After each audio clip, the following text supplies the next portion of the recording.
Aku mulai mengenal musik sewaktu duduk di bangku SMP. Masih belum mengenal yang namanya band. Bahkan menyanyi dan main gitar pun seadanya saja. Kemudian tahun 2006 aku merantau ke kota Kabanjahe. Di situ mulai aku melihat dalam satu sekolah banyak yang menjadi anak band. Ya, anak band begitu digandrungi kala itu. Dan terlebih lagi, lagu rock adalah menu utama anak-anak band pelajar kala itu. Dari situlah mulai menyukai musik-musik hard rock dan klasik rock. Mulai dari Mr. Big, Extreme, bahkan Dream Theater aku pelajari. Pada saat itu aku belum punya band.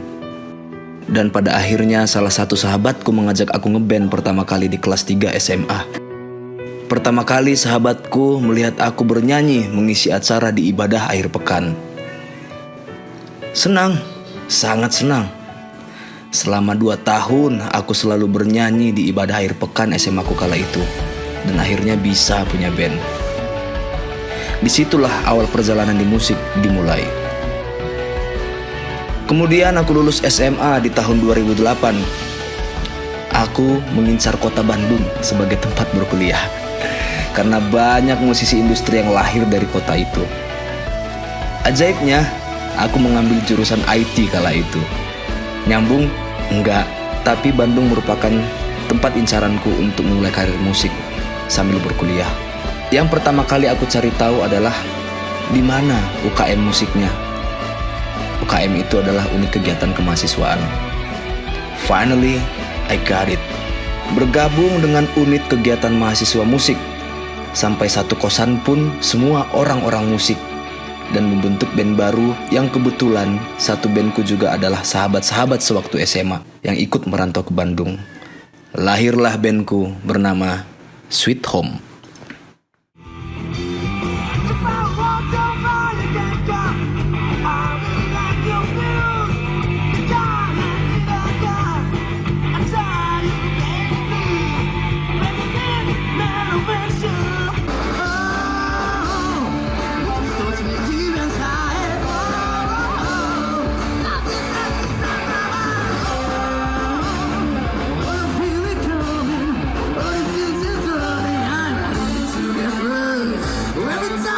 Kompetisi demi kompetisi kita ikutin, pernah menjuarai juga.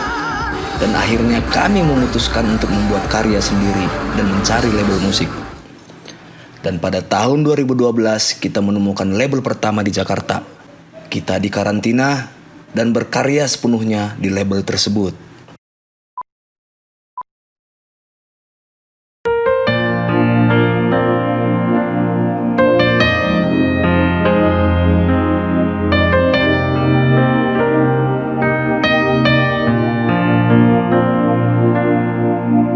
Sendiriku di sini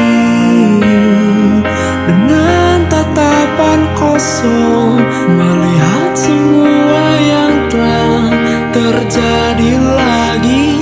Tak perlu kau pungkiri dengan banyak alasan karena ku. Namun, pada kala itu aku hanya mencocokkan karakter suara dengan musik. Masih belum menjadi diri sendiri. Janji setiamu yang takkan goyah sampai mati.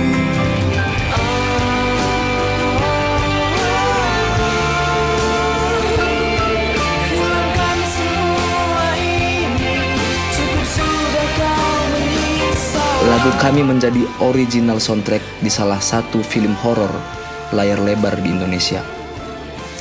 Dan beberapa proyek solo yang didukung label pula. Waktu yang berganti membuatku cerah. Sungguh bahagia rasanya. Waktu pun berlalu.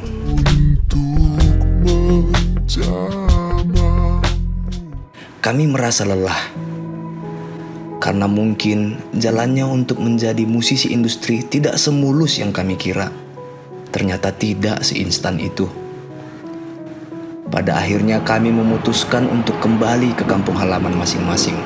Aku kembali ke Saribudolok, kampung halamanku, dan bekerja di Medan sebagai graphic designer, bahkan menjadi tenaga pengajar ataupun guru. Kehidupan demi kehidupan aku jalanin. Pagi bekerja, sore kembali ke rumah. Setiap hari seperti itu. Setahun aku jalanin kehidupan layaknya sebagai seorang karyawan. Tiba-tiba kerinduan itu muncul. Aku rindu bernyanyi. Ada apa ini? Aku kemudian berkeliling kota Medan, siapa tahu bertemu dengan produser yang mencari talent. Akhirnya aku menemukan dan dipercaya menyanyikan lagu rohani Batak Simalungun, satu single sebuah album kompilasi. I took the gogokin ibarat Tuhan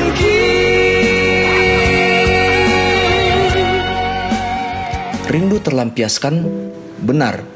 Memuaskan? Tentu tidak. Karena aku ingin lebih.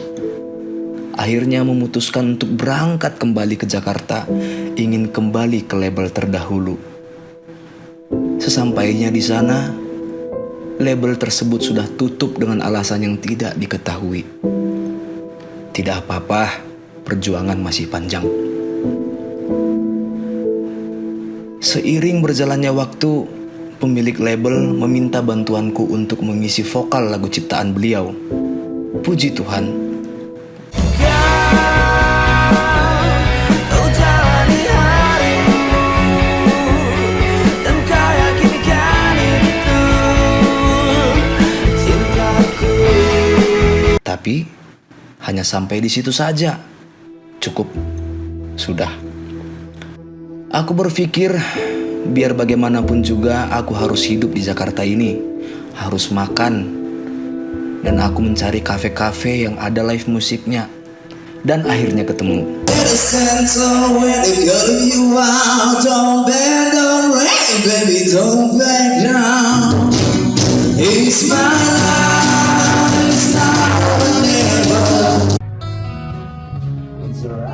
Di Bekasi tepatnya. Dan membentuk band cafe pada saat itu. Main di wedding juga. Membawa lagu klasik rock sebagai menu utama. Menyenangkan. Selama hampir setahun menjalaninya. Waktu berjalan kembali. Aku ingin sekali menyanyikan lagu original. Terserah mau lagu orang atau laguku sendiri. Dan pada akhirnya aku menemukan salah satu pencipta lagu hebat. Namun ini bukan lagu Indonesia, melainkan lagu daerah Karo. Dan kemudian mengajakku membuat proyek album Karo. Dan semua lagu itu aku nyanyikan dalam satu album. Wow, puji Tuhan. Tapi lokasinya di Medan.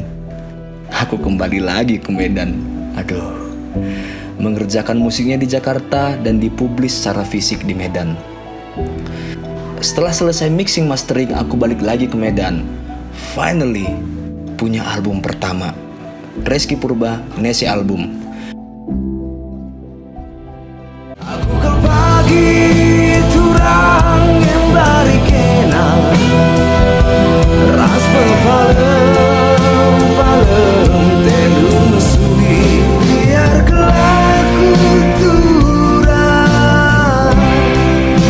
sambaru lan aku turang